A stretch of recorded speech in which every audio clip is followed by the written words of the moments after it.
मित्रांनो, त्वचेचं कॉम्प्लेक्शन हे आपल्यासाठी फार जिव्हाळ्याचा विषय आहे, की माझा रंग चांगला असावा. बरेच पेशंट आमच्याकडे येत असतात, त्वचा काळी असते आणि म्हणतात, "डॉक्टर गोरं व्हायचं आहे." परंतु एक गोष्ट कधी लक्षात ठेवा, 4 वर्ण हे कधी प्राकृत असतात, जे आयुर्वेदामध्ये दिलेले आहेत. एक आहे गौरवर्ण, अवधात वर्ण, श्यामवर्ण आणि कृष्णवर्ण. हे जे 4 वर्ण आयुर्वेदामध्ये दिलेले आहेत, ते प्राकृत आहेत. आणि त्याच्यामध्ये काही बदल घडला, निसर्गतःच काही वेगळं दिसतंय, तर ती विकृती असते. मग त्याच्यामध्ये कांती कमी असणं, काळवंडलेपणा असणं किंवा त्वचेचं टेक्स्चरच बिघडणं, ह्या सगळ्या गोष्टी विकृतीमध्ये येतात. मग त्याच्यामध्ये आपण काहीतरी करू शकतो. आणि कोण म्हणतं काळा वर्ण वाईट असतो, काळा रंग वाईट असतो? काळ्या लोकांना किंवा काळा वर्ण असलेल्या लोकांना एक इन्फेरिटी कॉम्प्लेक्स असतो, माझं काय किंवा कसं होईल, रडत असतात किंवा त्यांना एक कुठे जाण्यासाठी आत्मविश्वास नसतो. परंतु एक गोष्ट कधी लक्षात ठेवा, आपल्या कृष्णाचा रंग पण काळा होता हो. विठुरायाचा रंग पण काळा आहे, विष्णूचा रंग पण श्याम आहे. मग अशा वेळेस देवांनीच काळे रंग धारण केलेत आणि ते सुंदर म्हणून तेव्हा प्रसिद्ध होते. म्हणजे श्रीकृष्ण तर त्रिभुवन सुंदर होता आणि नंतर दुसरी आपली पार्वती माता सुंदर होती. हे असं सौंदर्य जे आहे ते रंगावर नसतं, तर तुमच्या अंतरावर असते. हे कधी लक्षात ठेवा. तुम्ही स्वतःला पहिल्यांदा सुंदर वाटले पाहिजे, की मी सुंदर आहे हे जेव्हा तुम्हाला वाटेल, तेव्हा ते सौंदर्य तुमच्या चेहऱ्यावर आपसुकच दिसायला लागेल. आणि ते दिसायला लागलं, तुम्हाला वाटेल जेव्हा की मी सुंदर आहे, तेव्हा तुमचं कॉम्प्लेक्शन पण हळूहळू तजेलदार व्हायला लागतं.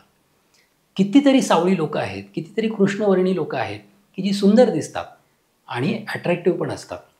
परंतु आपला दृष्टिकोन जो आहे, गोरं गोरं गोरं, कृष्ण काळं काळं काळं, हे बरोबर नाही. परंतु या जे रंग आहेत, मी आता हे 4 रंग जे सांगितले, गौर आहे, अवधात आहे, कृष्ण आहे आणि श्याम आहे. तर या रंगाचं कॉम्प्लेक्शन चांगलं कसं करता येईल, त्याचं तेज कसं वाढवता येईल, याच्याबद्दल आज आपण बोलूयात. मी वैद्य अतुल काळे, होय आयुर्वेद साक्षरवर तुमचं सगळ्यांचं खूप खूप स्वागत करतो. चला तर मग.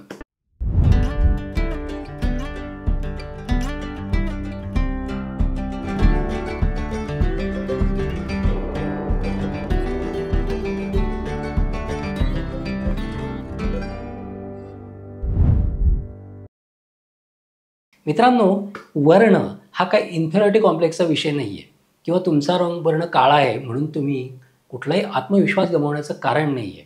याचं कारण असं की अब्राहम लिंकनसुद्धा काळे होते, नेल्सन मंडेला हे काळे होते, परंतु त्यांचा आत्मविश्वास हा चट्टानासारखा होता.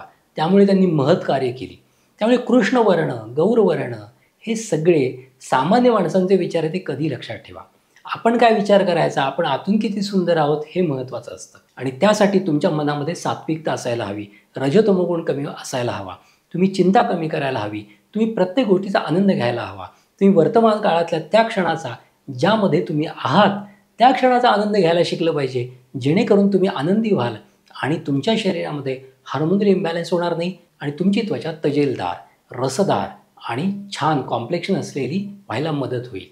यासाठी काही गोष्टी सांगतो, त्याचा वापर करा, त्याचा उपयोग करा, त्याचा नक्की चांगला फायदा होईल. आयुर्वेदाने एक स्वास्थ्याबद्दल एक व्याख्या दिली आहे. प्रसन्न आत्मा इंद्रिय मन स्वस्थ इति अभिधीयते. म्हणजेच काय, तुमचा आत्मा, तुमची इंद्रिय, तुमचं मन प्रसन्न असेल तर तो मनुष्य स्वस्थ. बाकी कुठलेही क्रायटेरिया दिले नाही आहेत. मग तुम्ही एखादी गोष्ट तुम्हाला कमी आहे शरीरामध्ये म्हणून दुःखी व्हायचं, मग तुम्ही स्वस्थ नाही आहात, मानसिकरित्या आजारी आहात. आणि मानसिकरित्या माणूस आजारी झाला की तुमच्या शरीरावर पण त्याचा वाईट परिणाम व्हायला लागतो, शरीरसुद्धा विकृत व्हायला लागतं. मग यासाठी आधी मन प्रसन्न असणं, आनंदी असणं, चिंताविरहित असणं हे अतिशय महत्त्वाचं आहे. मग आता बघा, प्रसन्न मन असेल तर तुमच्या शरीरामध्ये कॅटॅकोलॅमिन्स सिक्रीट होणार नाहीत.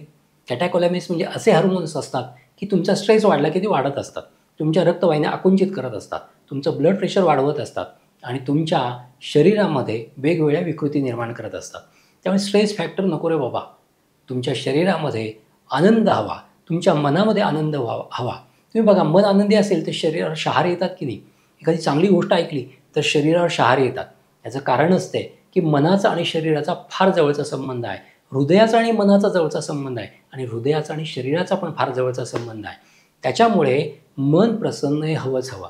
त्यासाठी आधी प्रयत्न करायचा की वर्तमानात जगायला शिकलं पाहिजे. आपण या क्षणामध्ये, पुढच्या क्षणामध्ये आपल्याला काय करायचं याचाच विचार करत असतो आपण. आणि त्या क्षणामध्ये आपण कसं करायचं, त्या क्षणामध्ये आपण आनंद कसं उपभोगायचा. परंतु जेव्हा आपण त्या क्षणामध्ये जातो तेव्हा पुढच्या क्षणाचा विचार करतो आणि हे सायकल असंच चालू राहतं. त्यामुळे आत्ता मी जिथे आहे तिथे मजा करा ना, त्याचा आनंद घ्या, जेणेकरून तुमचं मन छान राहील, आणि तुमच्या शरीरावर, तुमच्या त्वचेवर, तुमच्या चेहऱ्यावर त्याचा आनंद दिसायला लागेल आणि तुम्ही जास्त सुंदर दिसायला लागाल. नाना पाटेकरचा एक पिक्चर तुम्हाला माहिती असेल, थोडासा रुमानी हो जाए. त्याच्यामधले काही डायलॉग अतिशय महत्त्वाचे आहेत, की मी सुंदर हुई आपल्याला आधी जाणवलं पाहिजे आणि ते जेव्हा जाणवेल तेव्हाच आपण खऱ्या अर्थाने स्वतःच्या मनाच्या आरशामध्ये जेव्हा आपण स्वतःला सुंदर महसूस करू किंवा पाहू तेव्हाच आपण जगाला सुंदर वाटू. तर ते चेहरा असा काहीतरी वेगळा केलेला आहे, स्ट्रेसफुल चेहरा, वेडावाकडा चेहरा. मग अशाच होतं काय, की लोकांना सुद्धा अरे ह्याच्याकडे काय बघायचं आहे, किंवा लोकंसुद्धा लक्ष देत नाहीत आणि मग आपल्याला दुर्लक्षित करतात. त्यामुळे आधी आपल्याला स्वतःला आपण सुंदर वाटलं पाहिजे, आपला चेहरा प्रसन्न वाटला पाहिजे आणि त्यामुळे आपण लोकांनासुद्धा प्रसन्न आणि आकर्षक वाटायला लागतो, सुंदर वाटायला लागतो. रंगाचा काही संबंध नाही आहे. तुमचा रंग कोणताही असू दे, सावळा असू दे, काळा असू दे, गोरा असू दे, त्याने काही फरक पडत नाही आहे. तुमची त्वचा तुमचं कॉम्प्लेक्शन सांगत असते आणि तुमचं कॉम्प्लेक्शन चांगलं असण्याचं कारण म्हणजे तुमचं प्रसन्न मन. या गोष्टी लक्षात ठेवा. चांगला आहार घ्या, सात्विक आहार घ्या, जास्त तिखट आंबट खारट मसालेदार बाहेरचं खाणं हे टाळा. तुमची त्वचा नक्की चांगली व्हायला लागेल आणि विशेष म्हणजे फळं जास्त खा.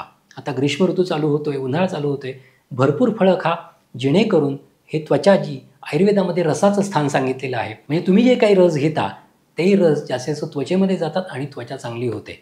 त्यामुळे जास्तीत जास्त फळांचे रस घ्या, जेणेकरून तुमची त्वचा जास्तीत जास्त रसदार, तजेलदार राहील आणि तुमचं सौंदर्य आणखी खुलेल, तुमचं कॉम्प्लेक्शन आणखी खुलेल, कांती चांगली राहील. एवढं बोलून आपण इथेच थांबूयात. पुन्हा भेटूयात एक नवीन विषय घेऊन. तोपर्यंत स्वस्थ राहा आणि मस्त राहा. धन्यवाद.